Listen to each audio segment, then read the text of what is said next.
올해 사도행전이 끝나고 이제 올해 말까지는 교회력에 따른 말씀을 전하려고 합니다. 그리고 내년부터는 이제 창세기를 들어가 보려고 하는데요. 이제 교회령에는 매 주일이 되면 네 개의 본문을 제시를 합니다. 구약 하나, 시편 하나, 그리고 복음서 하나, 서신서 하나 이렇게 네 개의 본문을 제시하는데요. 그 중에 시편은 우리가 시편 독서 시간에 같이 읽고 남은 세 개 본문 중에 하나를 제가 선택해서 말씀을 전하고 있습니다. 다른 때도 그렇지만 오늘 제시된 세 개의 나머지 본문이 유독 주제가 서로 같습니다. 연결되어 있습니다. 아모스 6장하고 누가복음 16장하고 디모데전서 6장인데 오늘 읽은 본문 아모스 6장은 북이스라엘에서 부유한 자들을 향한 경고였습니다. 누가복음 16장은 부자와 나사로 비유입니다. 역시 부자가 지옥에 떨어지는 그런 비유고요. 디모데전서 6장에는 바울이 디모데에게 했던 편지로 돈을 사랑함이 일만하게 뿌리다라고 하는 조언이 있습니다. 그러니까 오늘 설교할 수 있는 본문이 주제가 어떤 본문을 선택하든 거의 내용이 같다고 볼 수가 있겠습니다. 부자와 나사로 비유는 우리가 1, 2년 전에 함께 나눴기 때문에 아모스 6장을 할까 디모데전서 6장을 할까 고민을 하다가 어쨌거나 오늘 말씀은 세 개 본문이 다 포함된 말씀이 되겠습니다. 아모스는 북이스라엘에서 활동했던 선지자입니다. 보통 선지자는 나라가 멸망할 것이다 라고 선포하는 선지자들이 많고 그래서 말기에 주로 활동하는데 아모스는 그렇지 않습니다. 아모스는 북이스라엘이 가장 융성하고 부유할 때 활동했던 선지자입니다. 이때 북왕국 이스라엘은 여로보암 2세 때로 북이스라엘이 제2의 전성기를 보내고 있을 때입니다. 이때는 북이스라엘의 주변 강대국들이 가장 뜸할 때입니다. 이집트는 힘을 많이 잃었을 때고요. 아람은 아시리아에 의해서 거의 패망 직전에 갔을 때이고 근데 아시리아는 뒤에 있는 바벨론과의 국제관계 때문에 그들과 갈등하느라 이스라엘 쪽에는 관심을 크게 두지 않을 때였습니다. 이때를 틈타서 여로보암 2세는 영토를 확장하고 국제무역을 통해서 경제적으로도 매우 번성했던 시기입니다. 그런데 이러한 국가적 풍요로움이 일부 고위층과 부유층에만 집중되었다는 겁니다. 이때 포도주와 곡식을 팔아서 부자가 된 부유한 계층들이 생겨나기 시작했고 이들은 상하침대로 꾸며진 사치스러운 별장들도 만들기 시작했습니다.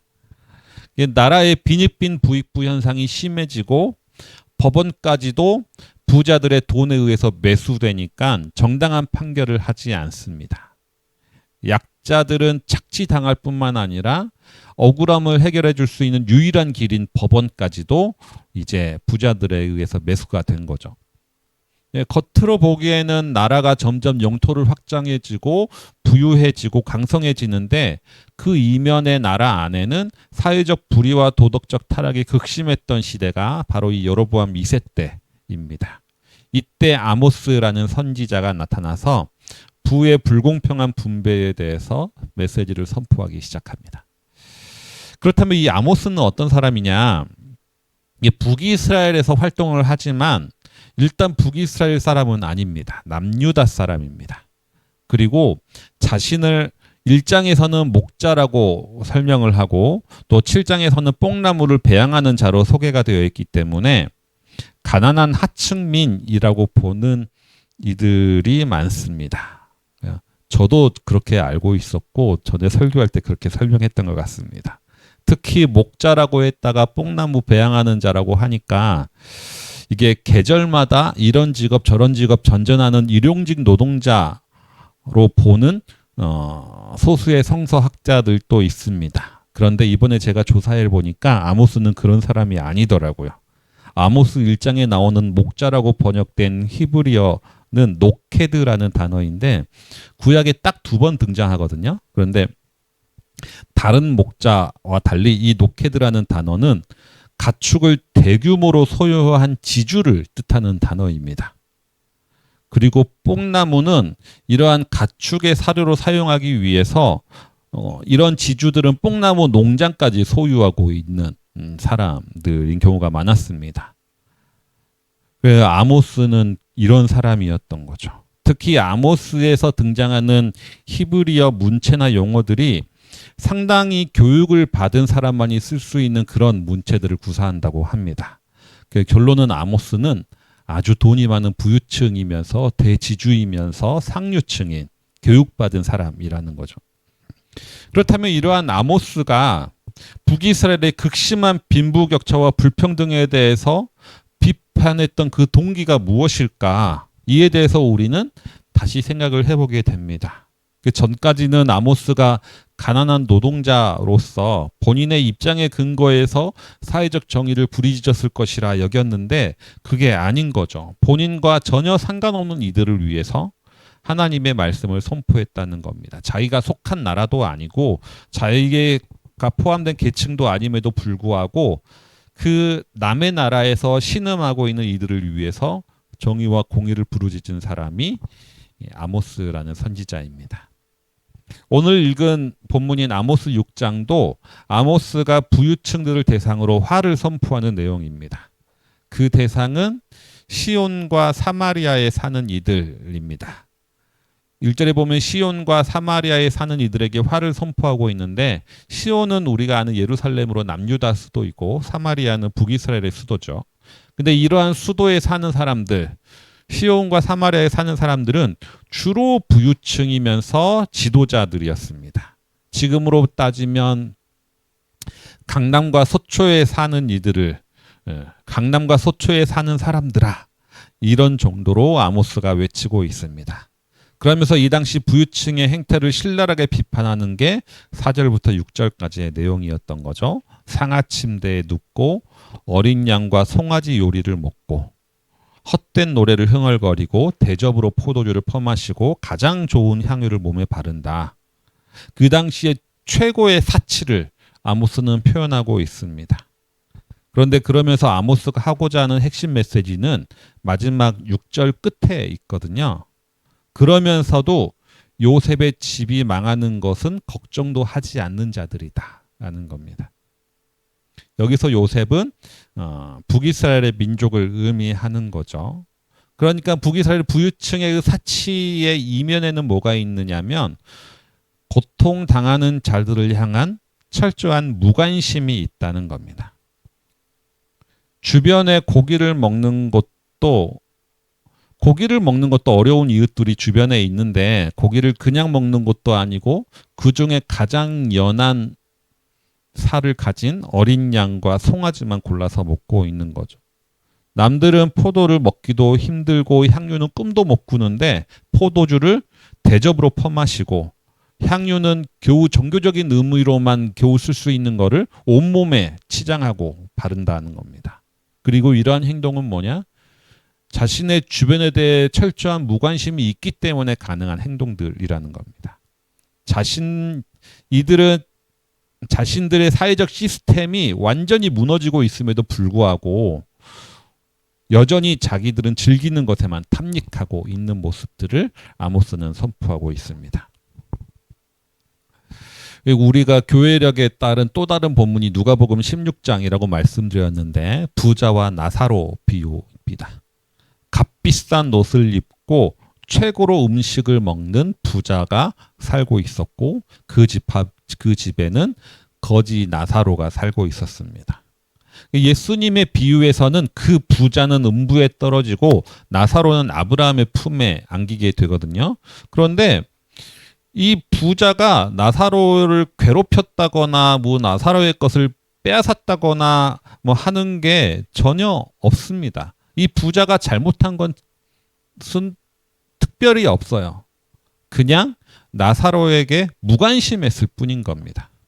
하지만 이런 나사로를 향한 무관심 때문에 이 부자는 아브라함의 품에 안기지 못하게 되었다는 이야기가 부자와 나사로의 비유입니다. 부자들이 이웃에 대해서 무관심합니다. 그 무관심한 이유가 뭘까요? 심리학 실험에 의하면 진짜 부자일수록 다른 사람에게 관심을 안 둔다고 합니다.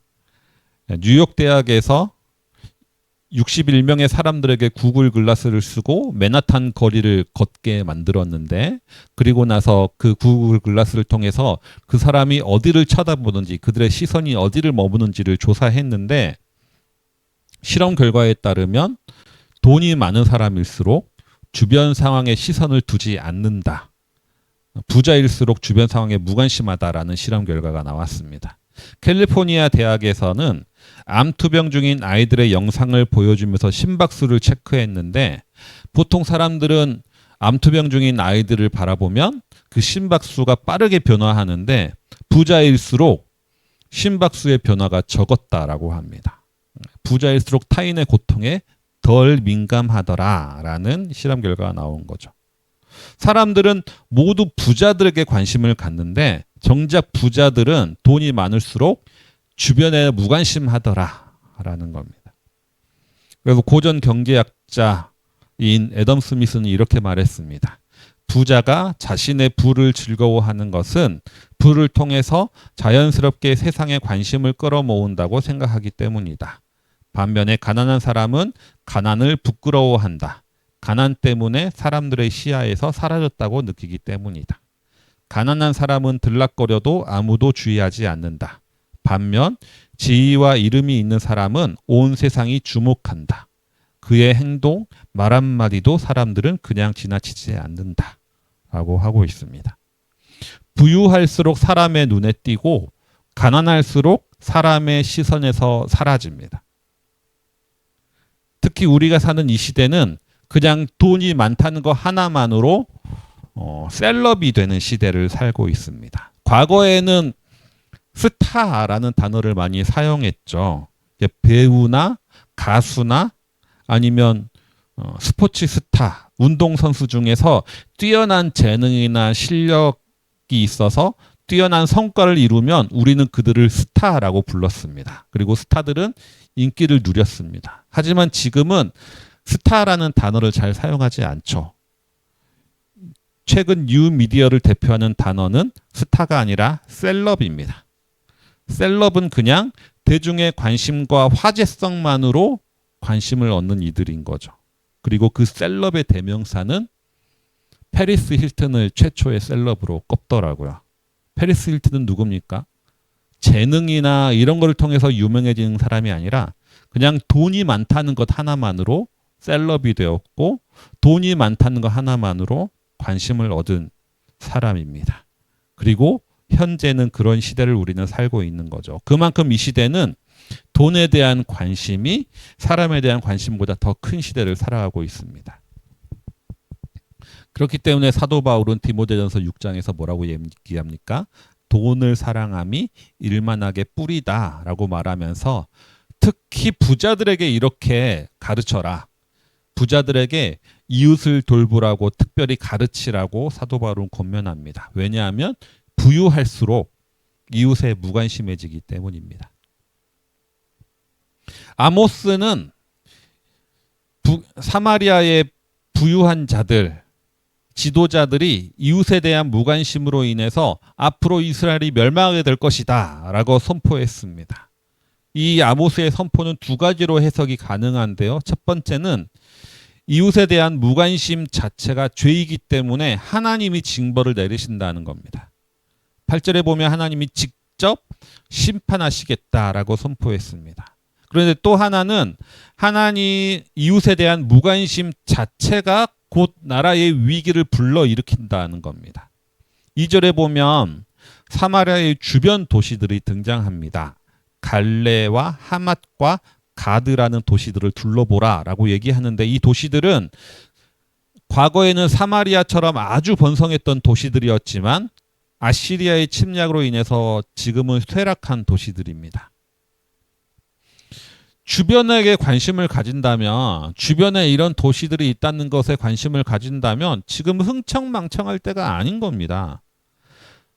지금이라도 사회를 건강하게 하고 내실을 다지고 앞으로 닥쳐올 위기를 준비해야 될 때인데, 지금의 번영과 풍요가 계속될 것이라는 헛된 믿음 때문에 결국 사마리아도 이들의 도시의 뒤를 따라가게 된다는 겁니다.